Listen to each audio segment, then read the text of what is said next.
Mukhang may nainggit sa post ni Madam Jinky sa kanyang Hermes bike.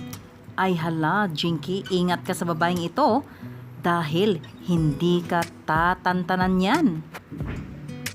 Yan ang laman ng ating video vlog ngayon, dito lamang sa Viral Trends.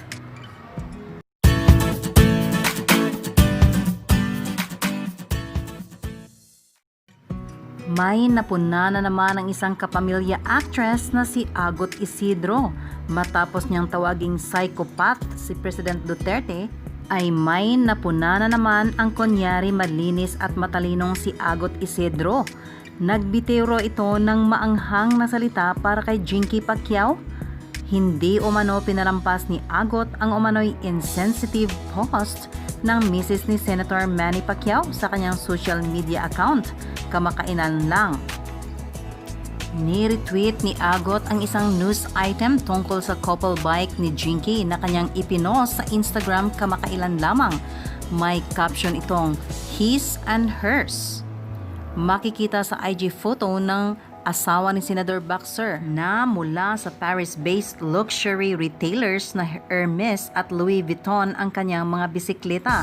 Bangaman, hindi inilantad ni Jinky ang presyo ng bisikleta niya, ngunit pinuna ito ng mga netizens at ni-research kung magkano ang presyo ng bike niya. Balitang nasa 1 million umano ang halaga ng dalawang branded bike ng mag-asawang Pacquiao na sa kasalukuyang nasa mansyon nila sa General Santos City. Hindi naman daw binanggit ni Agot sa kanyang Twitter post ang pangalan ni Jinky, pero very obvious na para sa misis ni Pacman ang kanyang mensahe patungkol sa pagiging sensitive. Pinagdidiinan ng aktres na hindi na kailangan pang ibandera at ipangalandakan ni Jinky ang yaman nila dahil alam na ng buong mundo na bilyonaryo ang kanyang asawa.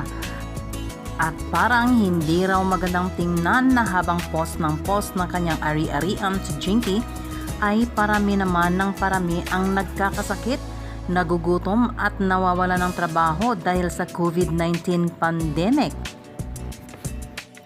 Narito ang buong tweet ni Agot. Alam namin na marami kayong pera. At kung ano ang gusto ninyong gawin, sa pera na yon, wala kaming pakialam.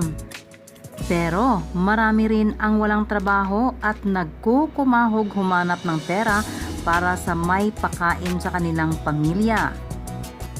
Pwede ba konting sensitivity man lang?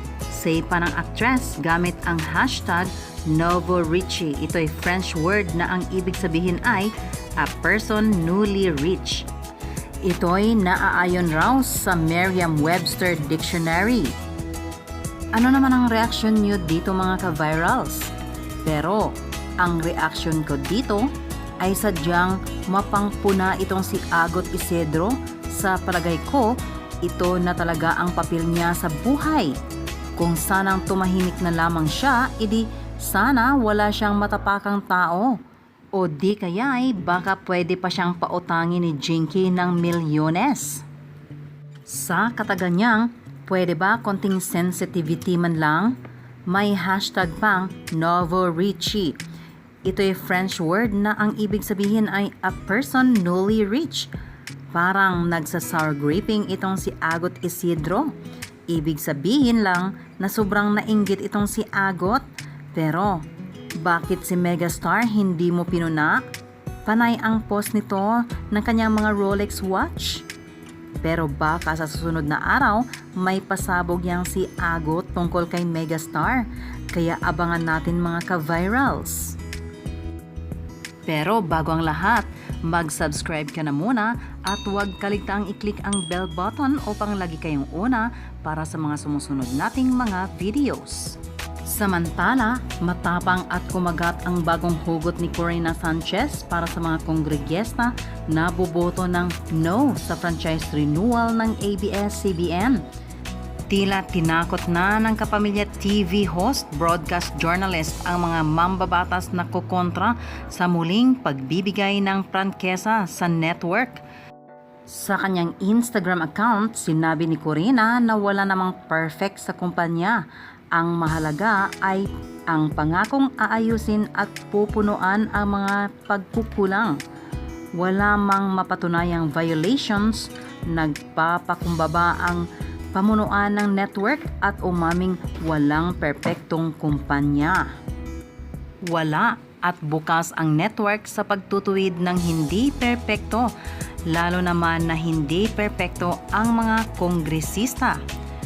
Kung walang mapatunayang violations at nagpapakumbaba pa rin ang network executives, ipagkakait pa rin ng franchise renewal at isasarado pa rin ang ABS-CBN?